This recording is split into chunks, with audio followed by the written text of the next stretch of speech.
Bendito Deus, eterno Pai, nós te glorificamos, Senhor, por esta hora preciosa, este momento em que o Senhor nos tem trazido até aqui, ó Deus, e nos tem ensinado a vereda que devemos andar, Senhor. Dá-nos graça para que não haja em nós rebeldia, ó Deus, espírito contrário ao teu projeto, que tudo isso seja, ó Deus, repreendido, que caia por terra, para que verdadeiramente as nossas vidas sejam, ó Deus, estabelecidas e o nome do Senhor glorificado, pois foi para isso que nós viemos à existência, para glorificar o teu nome. Se não for assim, ó Deus, perdemos toda a nossa vida, vivemos inutilmente. Dá-nos, pois, graça nesta manhã, ensina-nos, instrui-nos, pois o Senhor é o mestre por excelência, e sem o Senhor nós nada podemos fazer. Abençoa-nos, ó Pai, pelo sacrifício e em o nome do Senhor Jesus. Amém. Amém. Então, eu quero que você, nesta manhã comigo, analise algumas coisas, alguns pontos de vista, ensinamentos, pontos doutrinários, coisas importantes. Existem algumas coisas dentro do meu espírito que me fazem ter um comportamento em dadas situações. Existem coisas dentro do seu espírito que te fazem ter um comportamento em dadas situações. Então, sobre essas coisas todas que estão dentro de nós, sobre elas paira o Espírito Santo, né? Como o Senhor Jesus, ao ser tentado no deserto, ele dizia, está escrito. Mas esse está escrito, nós sabemos que essa espada, ela é a arma do Espírito Santo, essa espada poderosa. E se o Senhor Jesus faz menção dela estando na terra como um homem comum, então significa que o Espírito Santo esteve lá trazendo ao Senhor Jesus, que uma vez que esteja como homem, trazendo a memória, para que ele pudesse guerrear ali no deserto contra Satanás, dizendo, está escrito, né? Ou seja, no momento da batalha, o Espírito Santo nos traz a arma específica. O que mais o Senhor Jesus poderia dizer naquela hora em que o diabo disse assim, olha os reinos do mundo e a glória deles, eu tudo te darei. O que o Senhor Jesus poderia dizer? Ele só poderia dizer, só poderia usar a arma certa. Se você usa a arma errada, você não tem resultado. Então tem que usar a arma certa. E qual é a arma certa? É aquela que o Espírito Santo nos traz a memória. E se ele nos traz a memória é porque esta arma já estava onde? Dentro de nós. Tá? Não existe revelação do Espírito Santo para nos fortificar, para nos fazer guerrear. Não existe revelação extra, fora de nós. O Espírito Santo só usa o que está dentro de nós. E é por isso que você vê muitos crentes, depois de 10, 20, 30 anos de igreja, fraquejarem, caírem, fracassarem. Por quê? Porque dentro deles não está, eles não levaram o estudo, a busca da verdade a sério. Não a consideraram uma coisa tão séria assim. Então, dentro deles ainda existem vazios. E quando surgem determinadas guerras e investidas do mal, a pessoa acaba fraquejando, porque o Espírito Santo não tem como puxar aquela espada para dar aos lábios da pessoa, para dar à mente, à memória dela. Então, tudo que nós estudamos se traduz em armas que o Espírito Santo vai usar. Por exemplo, quando você lê aí o martírio da igreja, nós temos no nosso centro bíblico vários livros sobre os martírios, livros que jamais a história secular vai ter coragem de mencionar. Jamais.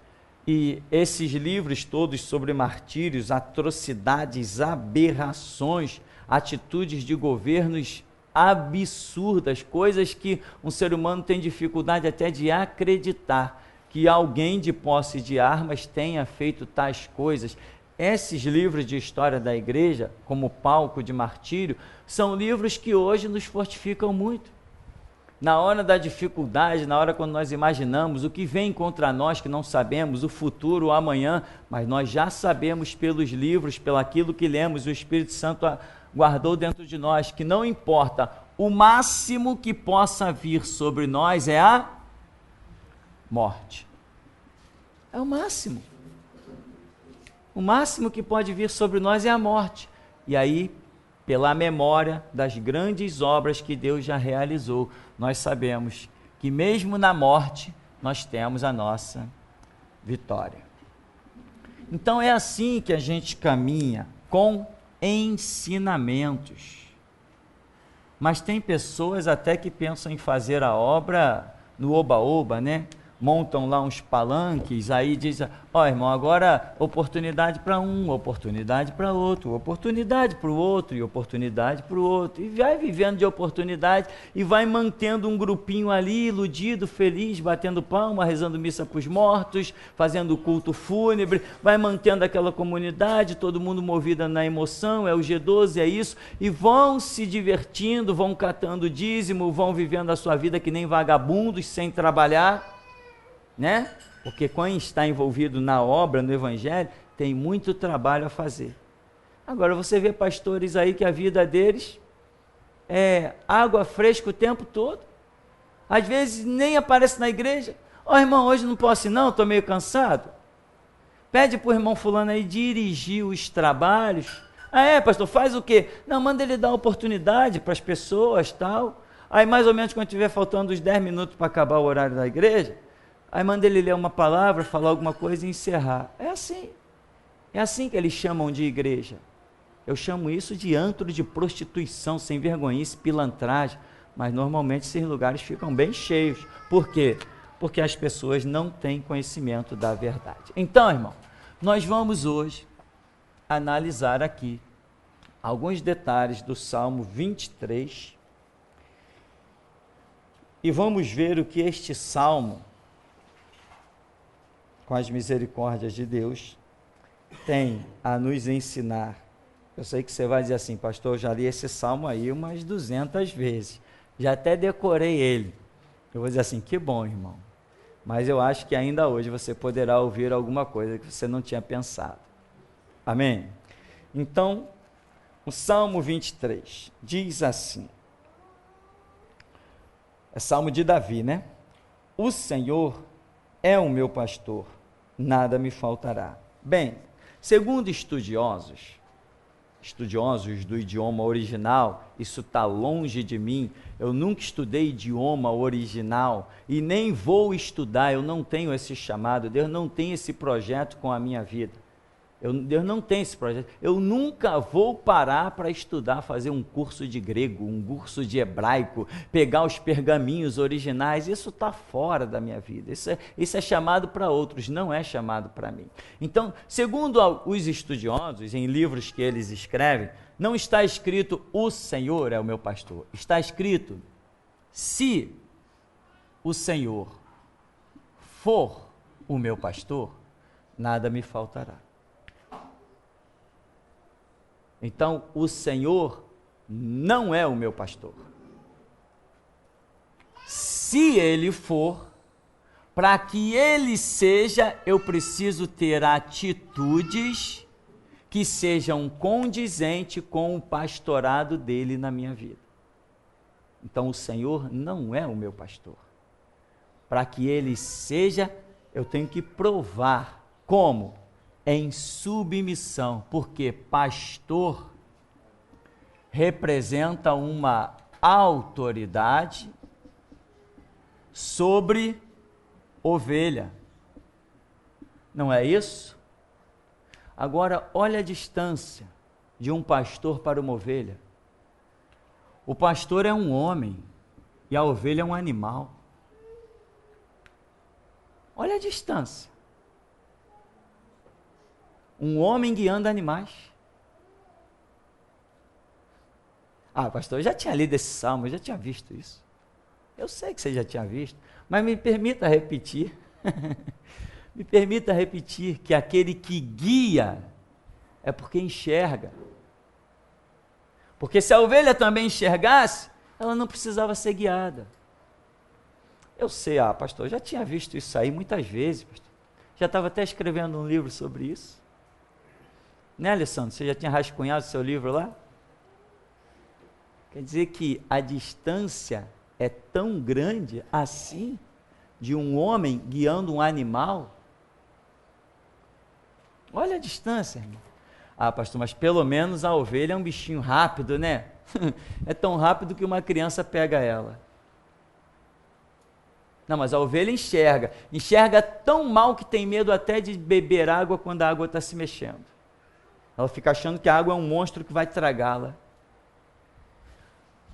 Não corre, a bichinha não corre, está arriscado perder para uma tartaruga.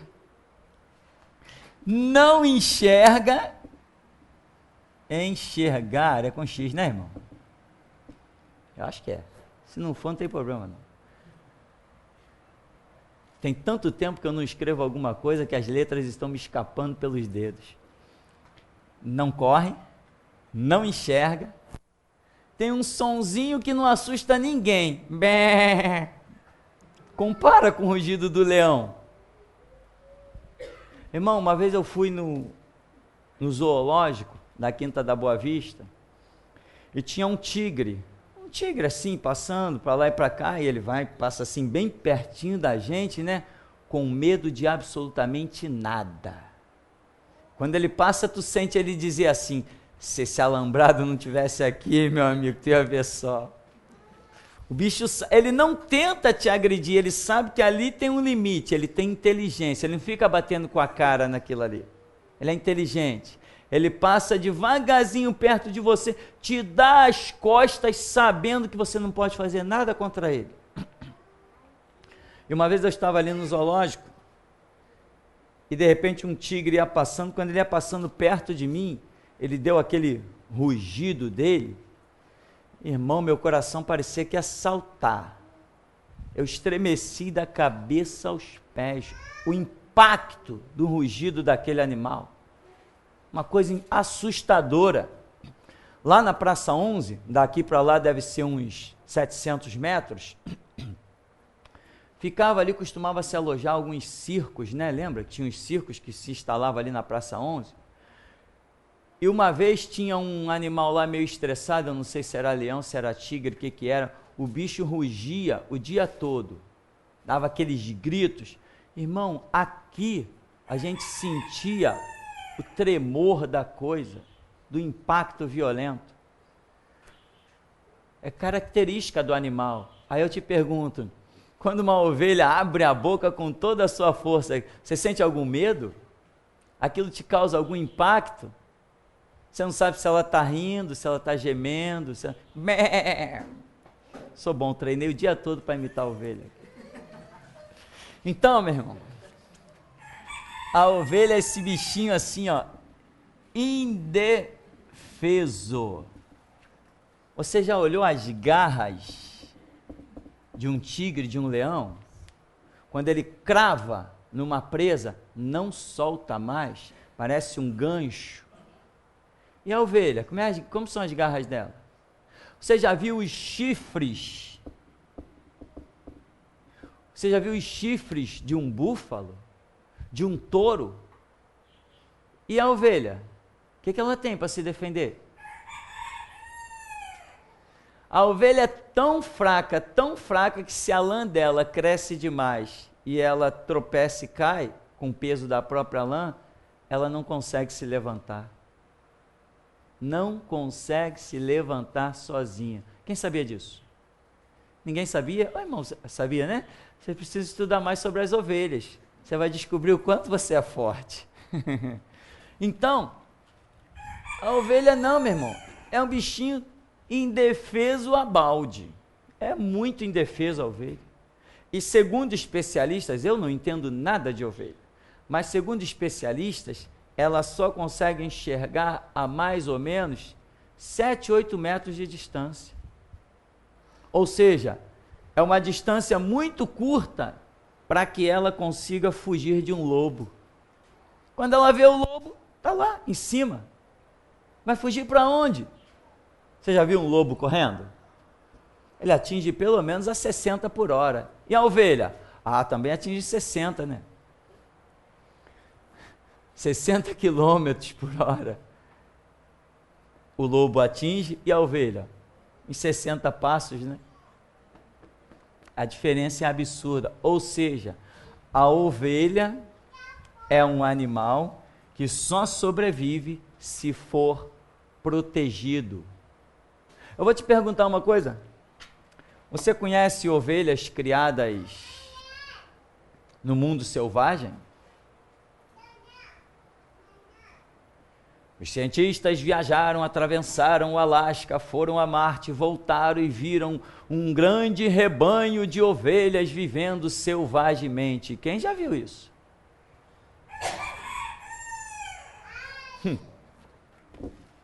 Será que é isso? A ovelha não consegue viver nem sozinha na natureza? Será que é isso mesmo? Ela tem que viver em cativeiro?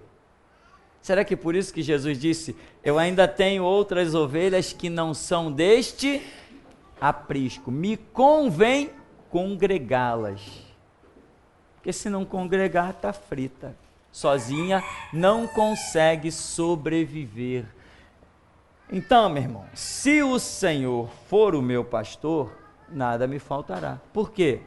Porque a ovelha não tem garras, mas o pastor tem o cajado. A ovelha não enxerga, mas o pastor enxerga muito bem, ele tem olhos de homem, não tem olhos de animal. A ovelha não corre, mas o pastor sobe na rocha e vigia, ele vê o perigo de longe. Bom, se o Senhor for o meu pastor, para que o Senhor seja o meu pastor, eu tenho que ter atitudes condizentes que aceitam o seu pastorado. Se o pastorado não for aceito, se a ovelha disser assim, não, esse pastor aí fracote, magrelo, com esse pedaço de pau na mão, não, eu vou viver a minha vida, eu vou sair fora. Daqui a meia hora ela já não existe mais. Não consegue a ovelha viver sozinha em canto nenhum. A ovelha não consegue achar alimento fácil. A ovelha não discerne na hora de comer, nós vamos ver aqui, a ovelha não discerne a erva que não deve comer. Tem animais que são incrivelmente sábios, entre aspas, projetados por Deus, né? Para discernir o que vai comer e o que não vai comer. Num lugar descampado, cheio de coisas venenosas, vem aquele macaco, vem aquele animal X tal, e vai lá e come só aquilo que ele sabe que pode comer. Não toca em mais nada que é venenoso. De alguma maneira ele sabe. A ovelha não. Quando a ovelha está num lugar onde tem um monte de coisa venenosa, ela vai lá e come. Ela necessita ser guiada. Nós vamos ver isso daqui a pouquinho. Aí diz assim, verso 2: Ele me faz repousar em pastos verdejantes, leva-me junto às águas de descanso. O que acontece com isso aqui? Faz repousar em pastos verdejantes, quer dizer, então o pastor é quem guia, né? Aí leva-me junto às águas de descanso. Como eu falei, a visão da ovelha é horrível. Não tem óculos que resolva aquele problema. E se a água está correndo, segundo os especialistas, a ovelha tem medo de se aproximar. Então o pastor precisa criar uma área onde a água esteja parada, para que a ovelha ali se aproxime e beba água. Já pensou um animal desse tentando viver num lugar selvagem? Se tem medo de se aproximar da água, o balanço da água, devido à visão turva que a ovelha tem, o balanço da água se traduz para ela numa coisa absurda. Ela fica apavorada, ela não se aproxima para beber a água quando a água está correndo em movimento. O pastor tem que parar a água para que ela possa se aproximar e beber dessa água. Então, é o que diz aqui: leva-me para junto das águas de descanso. E diz: refrigera a minha alma. Refrigerar está relacionado o quê? Ao esfriar, né? A ovelha, de vez em quando, ela sofre, ela é um animal que tem febre. E aí que vem aquelas simbologias de unção e etc. Aí o pastor pega azeite, depois de pegar o azeite, põe na cabeça da ovelha, porque o azeite sempre teve efeito terapêutico, né? Põe na cabeça da ovelha e isso baixa a febre da ovelha. Porque assim como nós, seres humanos, a ovelha tem essa característica. Se a febre dela aumentar muito, ela entra em colapso, que nem a nossa. Quando a nossa febre aumenta muito, nós temos uma convulsão, né? Chama convulsão. E isso às vezes pode trazer efeitos irreversíveis. A pessoa se torna um adulto e nunca mais é 100% normal, por causa de convulsões que teve por febre excessivamente alta, quando era criança, quando era adolescente. Então, o azeite, que é símbolo de muitas coisas, é o que o pastor usa para colocar sobre a cabeça da ovelha. Agora, para colocar sobre a cabeça da ovelha, tem que existir uma certa proximidade, né? Como que ele vai perceber que a ovelha está com febre? Então ele tem que ter olhos para detectar um comportamento diferente. Que a ovelha com febre, ela tem um comportamento diferente. Ela fica mais num canto, ela se torna mais lenta ainda, ela não fica tão colada com as outras, por quê? Porque ela está sentindo um aquecimento no seu corpo. E ela sabe que ela muito próxima das outras, a temperatura ali fica sufocante para ela. Então ela procura estar um pouco mais destacada, para sofrer um pouco mais de refrigeração. Será que isso tem mesmo a ver com a gente? Eu estou começando a achar que está nascendo umas patinhas aqui.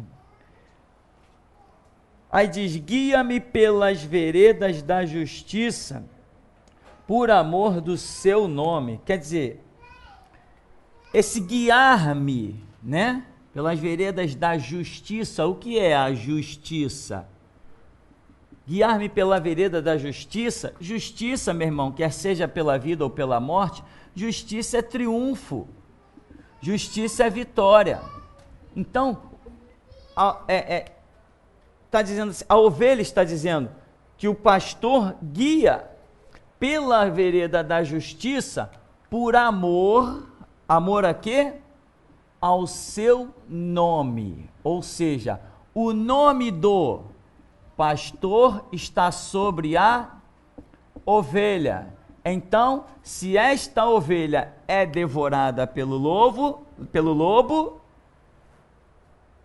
quem era o pastor daquela ovelha, hein? Ele foi negligente, né? Ele não cuidou bem da ovelha. Ele não cuidou bem do rebanho. Agora, se a ovelha está fora do aprisco, aí não é responsabilidade do pastor. Se ele deixou ela naquele pasto, se ele deixou ela naquele aprisco, ele tem responsabilidade. Ele sabe que as ovelhas estão ali. Ele tem que ter um campo de visão, de guerra, para saber por onde o lobo pode chegar até o aprisco, até o pasto.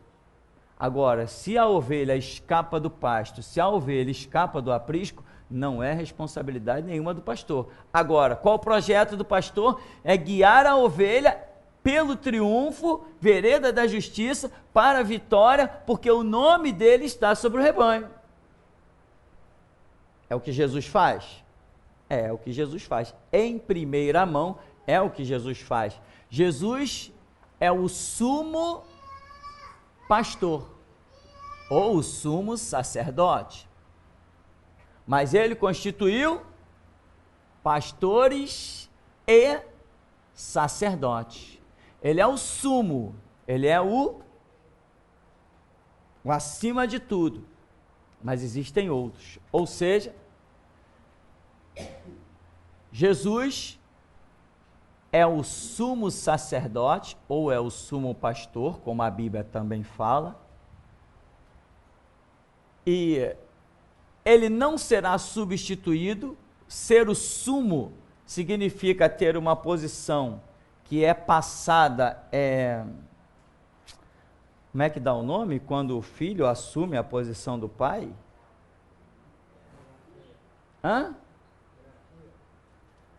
Não, hierarquia, não sei se é hierarquia, mas enfim, Arão era um sacerdote, e Arão era um sumo sacerdote, e seus filhos iriam automaticamente assumir a sua posição. À medida que houvesse a morte de cada um, como a morte de Arão, seus filhos assumiriam a sua posição. Sim, Jesus também é a mesma história. Se Jesus morre, alguém assume a sua posição. Porém, Jesus é eterno. Então, Jesus tem uma posição que jamais será substituído, porque ele é eterno. Então, ele é um tipo de pastor e sacerdote chamado sumo. Nós não, nós somos apenas pastores e sacerdotes, que nunca jamais tomaremos o lugar do nosso Senhor. Por mais que ele diga que nós devamos ser iguais a ele, nunca tomaremos o lugar dele. Nós somos um igual, uma espécie de semelhança tremenda, gloriosíssima, mas não chega a ser igual, não chega a ser, não tem como ser, né? Porém, podemos nos aproximar considerando Jesus a semelhança de homem. O que ele foi como homem, isso nós podemos ser em 100%, porque ele disse para aqueles homens que disseram, Senhor, quando na tua glória permite que o meu filho se assente à tua direita e o outro se assente à tua esquerda. Falou assim, mulher, você não sabe o que você está pedindo. Aí perguntou, vocês podem beber o cálice que eu bebo? Eles falaram, podemos. Podem ser batizados com o batismo que eu sou batizado? Podemos. Aí Jesus vai dizer assim, verdadeiramente, podereis beber do meu cálice e ser batizado com o batismo que eu sou batizado. Ou seja, na semelhança do homem. Agora, Jesus vai e diz assim, mas o assentar-se à minha direita e à minha esquerda, vai além disso, será uma decisão dada pelo Pai, não compete nem a mim. Mas o cálice que Jesus bebeu, e quantos não têm bebido? Jesus não foi até a morte? Quantos não foram até a morte? Pedro não foi até a morte? O que Pedro fez de diferente de Jesus? Fez nada diferente, fez tudo igual. Seguiu o evangelho até a morte. Claro que como homem menos experiente que o homem Jesus, ele cometeu sim os seus erros, mas nenhum dos erros de Pedro apagou a glória da estrela que estava na vida dele. Paulo foi até a morte, Tiago foi até a morte, Estevão foi até a morte. Beberam ou não beberam o cálice de Jesus? Foram ou não foram batizados com o batismo de Jesus, o batismo da morte? Que Jesus falou assim, eu tenho um batismo para receber e como me angustio até que ele se cumpra. Porque Jesus estava deixando claramente que ele queria morrer e ir para o Pai. Bom, então Jesus é um sumo sacerdote que não será substituído. Por quê? Porque ele é eterno. Então aqui quando diz assim, guia-me pela vereda da justiça, né? Vamos voltar agora onde nós estávamos. Guia-me pela vereda da justiça por amor do seu nome, é porque o nome dele está sobre nós. Você sabe que quando alguém vê um crente fracassar, aquele crente lá, não é assim que funciona? Não é aquela pessoa, o fulano de tal, não. Se você tem uma religião evangélica, as pessoas te rotulam logo como o crente. Aquele cara que é crente, isso aí sempre fez parte da história da humanidade. Agora, o camarada é espírita, cheio de guia, cheio de bracelete da pombagira, vai assaltar um banco, a polícia pega ele e diz assim, o fulano de tal foi preso assaltando o banco. Está todo mundo vendo, o cara tem tatuagem do São Jorge no peito, nas costas, tem tatuagem da Iemanjá nas pernas, mas ninguém diz que o cara é um espírita, diz só o fulano de tal. Agora o crente não tem marca nenhuma, se ele tiver aí qualquer situação, até uma injustiça que haja contra ele, seja lá o que for, enfatiza-se logo o fulano. Né? Ah, não sei que situação, o pastor. É sempre assim. Não trata como cidadão, trata como religioso, quando se trata de nós. Por quê? Porque nós somos sal da terra e luz do mundo, e que o mundo tem uma vontade louca de fazer a nossa estrela apagar. Eles têm, mas o nome do Senhor está sobre nós. Então, ele nos guia. Eu estou falando o Senhor, o pastor, o sumo, que é Jesus. Estou falando de qualquer outro, vamos dizer, pastor abaixo de Jesus, que também tem a responsabilidade de guiar, orientar. Agora, se o Senhor for o meu pastor, né? Não esqueça o seguinte, deixa eu deixar logo uma regrinha aqui para você. O sumo sacerdote. Todos nós precisamos ir até Jesus, não precisamos? Precisamos. Mas só que Jesus, o sumo pastor, instituiu abaixo dele pastores. E abaixo, e eu falei abaixo, com todas as letras, abaixo dos pastores, ele instituiu seu rebanho de ovelhas.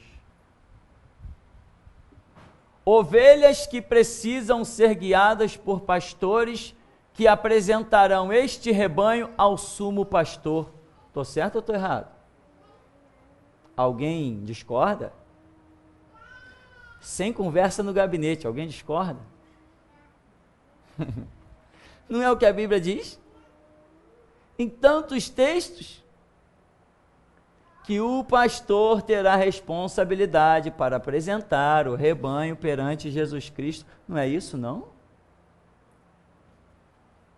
Só se a minha Bíblia tiver tido uma tradução equivocada, porque até hoje o que eu vi na minha Bíblia é isso. Então, aí as pessoas dizem assim, meu negócio é eu e Jesus. Sai dessa, irmão. Não é real. Não é real. Deus não instituiu o negócio para ser você e ele. Deus instituiu aqui, ó, entre ele e você, ele instituiu outros, irmão. Essa é uma palavra muito terrível. As pessoas não gostam de aceitar um negócio dele. Nem eu não gosto, mas ou eu me curvo ou pulo fora. Eu passei 13 anos da minha vida em banco de igreja, irmão. Eu passei 13 anos da minha vida em banco de igreja. E tinha coisas dentro de um ministério que eu discordava, eu pensava diferente. Ou você acha que não? Mas a minha pergunta era, Jesus, aonde o Senhor me quer? Eu te quero aí. Ah, me quer aqui? Então ele me queria lá, ouvindo o que era certo e ouvindo o que era errado. Ele me guiou para lá. Se ele me guiou para lá, é porque lá era o melhor para a minha vida. Mesmo ouvindo coisas... Eu participei de uma igreja, que foi gloriosa, onde o pastor dizia que quem inventou o sapato de homem para a mulher era o diabo que tinha inventado. Dizia que o diabo que tinha colocado a calça comprida nas mulheres. Quer dizer, diabo alfaiate, né? Versátil, camarada bom, estudado, sabendo usar fita métrica. O pastor dizia isso, que o diabo disse numa manifestação lá dentro do gabinete dele que tinha colocado a calça comprida nas mulheres. e que agora ia colocar a saia nos homens. Imagina, agora ia colocar a saia nos homens. Isso já está rodando desde Sodoma e Gomorra, esse negócio de homem se disfarçar de mulher, já vem rodando, e agora um demôniozinho da era moderna vem dizendo, sou eu sou tal. Eu vou botar a saia nos homens. Aí o pastor lá engole uma coisa dessa. Imagina, Sodoma e Gomorra já foi destruída porque era assim. Não é agora, irmão, não é agora. Isso não é coisa da agora, que homem está aí sendo pervertido. No arraial de Israel, homens já foram apedrejados até a morte na época de Moisés, porque se deixaram levar pelo intuito homossexual. No arraial de Israel. Não é coisa do gabinetezinho do pastor agora. Então, irmão, procure entender o seguinte. Deus foi lá na sua casa, ou não foi, não sei, julgue você. Foi lá na sua casa e te chamou para algum lugar. Que lugar é esse? Você que sabe. Chamou para algum lugar. Para uma igreja, para diante de um púlpito. O Senhor Deus te chamou. Ora, se você acha que Deus tem que falar contigo diretamente, então vamos apagar a igreja e vamos apagar o púlpito. Que ele fale contigo lá na tua casa, então. Para que ele te trouxe para algum lugar? Ou para cá, ou seja, lá para onde for. Vai lá ouvir Deus na tua casa. Vai lá aprender com Deus. Vai lá você e Deus na tua casa ser alguma coisa. Eu duvido. Enquanto existir um sacerdote abaixo de Cristo de pé, meu irmão, você vai ter que ouvi-lo. Por quê? Porque você não é sacerdote. E as regras existem. Quem criou? Quem criou foi quem tem autoridade para criar. Eu não criei nada disso. E eu cumpri o meu tempinho bonito. 13 anos. Não são 13 dias não, irmão. É uma história. Você está em 13 anos debaixo de cajados, ininterrupto, não dei uma voltinha em lugar nenhum não. Quando eu fui para a igreja, até hoje eu estou 25 anos, sem me afastar, sem me desviar. E quando eu estava com 13 anos de ministério, o Senhor Jesus, depois de tantos sinais, ele abriu a boca de um profeta e disse assim, homem, assim te manda dizer o Senhor, vai para a tua casa. Eu estava morando em outro lugar, ele mandou para cá, que é onde eu nasci, vai para a tua casa e funda a minha igreja. E eu tinha 13 anos de ministério. Quando eu alcancei essa posição, aí o Senhor falou comigo, agora sou eu e você. E eu demorei a assimilar isso, porque depois de você passar 13 anos num esquema de vida, você fica meio acomodado naquele negócio. E depois que Deus me chamou para a obra, sabe o que eu fiz? Eu comecei a voltar nos lugares por onde eu havia passado. Eu cheguei a fazer isso. Voltei nos lugares por onde eu havia passado. Lugares onde eu tinha sentido tanto poder de Deus, onde eu via a glória de Deus. E agora que Deus estava me chamando para o deserto, eu e ele sozinho, deixando o cais ficar distante, lançando a vida em alto mar nas mãos do Senhor, eu me senti meio sem chão. Aí eu voltei nos lugares por onde eu havia passado. Sabe o que aconteceu? Parecia que eu tinha entrado em outro planeta. Eu não senti nada de Deus, não consegui nem prestar atenção em pregação. Olhava assim para a igreja, parecia que eu estava num mundo completamente diferente, absurdamente diferente. E eu comecei a clamar a Deus para entender o chamado na minha vida, e aí Deus foi tendo misericórdia, e hoje chegamos até aqui. Então, irmão, 13 anos, debaixo de cajado, tá? Foram não sei quantos anos na Igreja Batista da Gamboa, mais anos lá na Palavra Viva, anos na Nova Jerusalém, e toma-lhe tempo. Mas tudo orientado por Deus, não é lugar que eu escolhesse, porque quem escolhe igreja, escolhe a sua sepultura. Igreja não é escolhida por nós.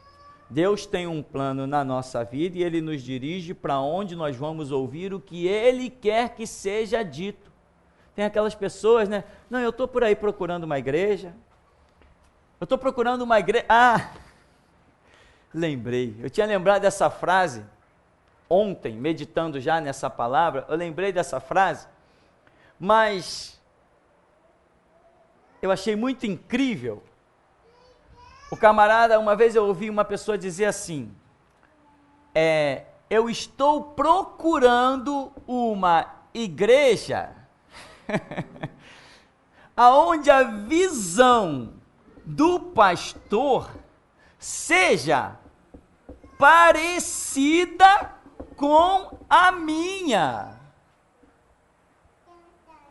Imagina, o cara é um animal, né? Igual eu, você, uma ovelha. O cara é um animal e está procurando uma igreja onde a visão de um homem seja igual a de um animal. Tá pesado demais, irmão? Eu excluo o animal? Alguém se sentiu ofendido? Hein, Juarez? Alan tá pesando muito? Misericórdia, meu irmão. Meu irmão, eu vou te dizer uma coisa. Essas lições engraçadas são sustento da minha vida. Isso aqui requer humildade e simplicidade, meu irmão. Cara, eu não sou nada mesmo, sou pó e cinza. Se o cara está lá na frente, se ele está acima de mim, ponto final. Eu tenho que ouvir mesmo, não entendi? Pode ser que eu não entenda, eu sou um animal, o cara é um homem, ele está falando uma coisa que eu não entendi. Eu vou orar porque Deus vai me esclarecer. Ou você não pensa que foi essa qualificação de burrinho, de animal, de corvo, de mula? Não foi isso que me trouxe até aqui? Foi exatamente isso que me trouxe até aqui. E não importa se tiver um capinzinho para comer, eu como, mas eu não abro mão de ser alguém que precise ser guiado, né? Hoje, eu não vivo mais de pregação. Tem pessoas por aí que se ficar uma semana sem ouvir uma pregação, fica doido. Ih, meu irmão, isso não faz parte da minha vida. Eu não sinto necessidade de ouvir uma pregação.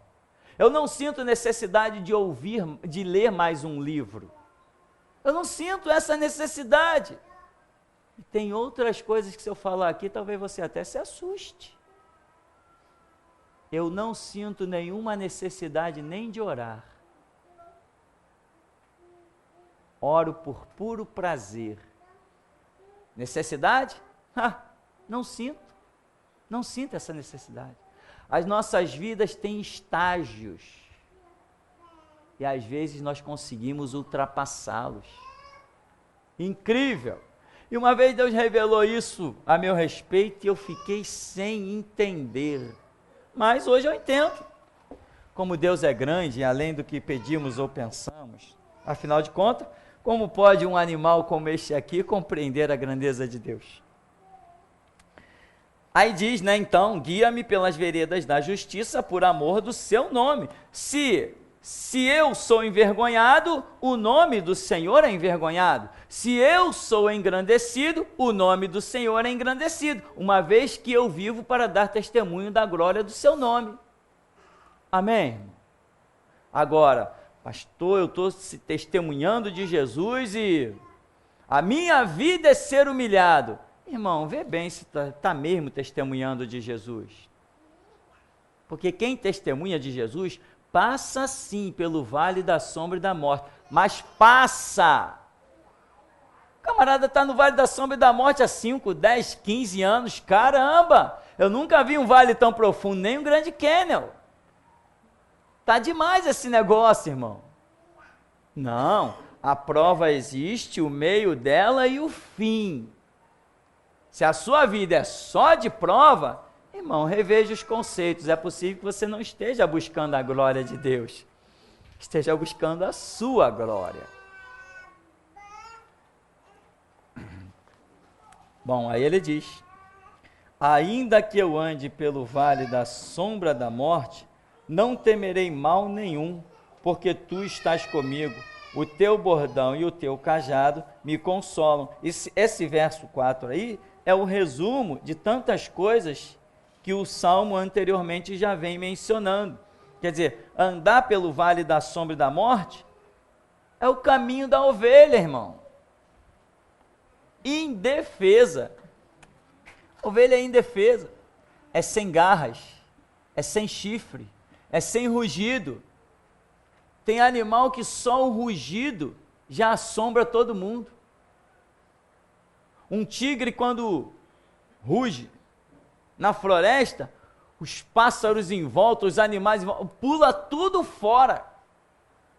Tem animais que só em exalar o seu cheiro já faz os outros fugirem. Existe até, eu estava vendo uns vídeos esses dias na internet, de uns bichinhos danados que têm uma habilidade para escapar danada. Um lagarto que chega na ponta de uma árvore e pula. Aí abre umas membranas, o bichinho plana. Tem muito mais potencial para escapar do que uma ovelha. Um lagarto. Uma cobra que chega na ponta de um galho lá, se equilibra e salta, e sai voando. Uma cobra, sem asas. Ela se abre assim, cria um duto e vai embora. Uma coisa impressionante. Animais cegos, mas com um ouvido que vale mais que olhos. Um ouvido inacreditável, capaz de perceber o que você imaginar de som, ele é capaz de perceber. E a ovelha? Caramba, essa ovelha está mal, esqueci de falar dos ouvidos dela. Os ouvidos da ovelha, meu irmão, é uma das coisas boas que ela tem. O ouvido da ovelha é o que ela tem de bom. Ela tem condições de ouvir bem, mas não enxerga bem, não corre, não tem sistema de defesa, mas ela tem um bom ouvido. Então o que a ovelha tem que fazer? Usar o seu ouvido. Tinha uma experiência num vídeo desses, não sei se chama hindus, esses povos assim que vivem no deserto, e o camarada veio com seu rebanho, né, caminhando, e de lá vinha outro rebanho. Aí resultado, acharam um pasto e ficou ali os dois rebanhos. Misturou os dois rebanhos. Aí alguém que faz a reportagem diz assim: vem cá, vocês vão saber qual é a ovelha de vocês? Tudo misturado aí? Aí o camarada falou: ah, sim, na hora que a gente chamar, elas vêm. Como? Aí ele falou assim: eu vou chamar só para elas levantarem a cabeça. Aí ele emitiu um som. Oh! Somente as ovelhas dele levantaram a cabeça. E do outro rebanho continuou tudo comendo lá normalmente. Aí o outro falou: agora vou fazer com o meu. As outras voltaram a comer, ele falou: ei! Emitiu um som lá. Quando ele emitiu o som, somente as ovelhas dele levantaram a cabeça e as outras continuaram a comer. Na hora de ir embora, ei, tocou o sininho, ei, somente o rebanho dele foi atrás dele, o outro ficou. Não é incrível? Ah, se eu pudesse ser uma ovelha, seria guiado a pastos verdejantes e às águas tranquilas, teria a minha cabeça refrigerada com óleo da unção. Mas, para que eu vou querer ser ovelha se eu posso ser um leão? Um dinossauro. Cuidado, irmão, o dinossauro foi extinto, hein? Mas as ovelhas continuam até hoje. Que coisa incrível, né? Não basta ser forte, tem que ser guiado. Amém? Não basta ser forte, tem que ser guiado. Onde está o tigre dente de sabre? Né? Os leões das savanas, foi necessário fazer uma campanha para a preservação dos leões que estavam sendo extintos. Tigres sendo extintos, onças sendo extintas, apesar de serem animais poderosos, estavam tudo caminhando para a extinção. A força deles. Agora, quem é guiado é diferente. Bem, nós estamos aqui então, ainda que eu ande pelo vale da sombra da morte, não temerei mal nenhum, porque tu estás comigo, o teu bordão e o teu cajado me consolam. Quer dizer, são utensílios que o pastor tem, né, que serve para a defesa. Os lobos, às vezes, chegam muito perto, e o pastor realmente precisa da utilização daquele cajado, que é para realmente lutar com o lobo, lutar, partir mesmo para a briga. Vem 4, 5 lobos rodeando o rebanho, ele tem que partir para botar eles para correr. E os animais, os lobos, eles são espertos. Eles usam um sistema até de distração. Vem um na intenção de atrair o rebanho para fazer o pastor, atrair o pastor para fazer o pastor correr atrás dele, enquanto os outros vão caçar, porque depois eles vão dividir a caça mesmo. Só que o pastor tem que ser esperto, ele tem que ter uma visão, ele sabe que ele não pode correr atrás de um e deixar o rebanho. Então ele tem que estar ali, é uma coisa... Bom, antes de nós seguirmos com o Salmo da Ovelhinha, não vou pedir para ninguém fazer um balido não. Vamos dar uma paradinha, tomar um café e já já a gente volta.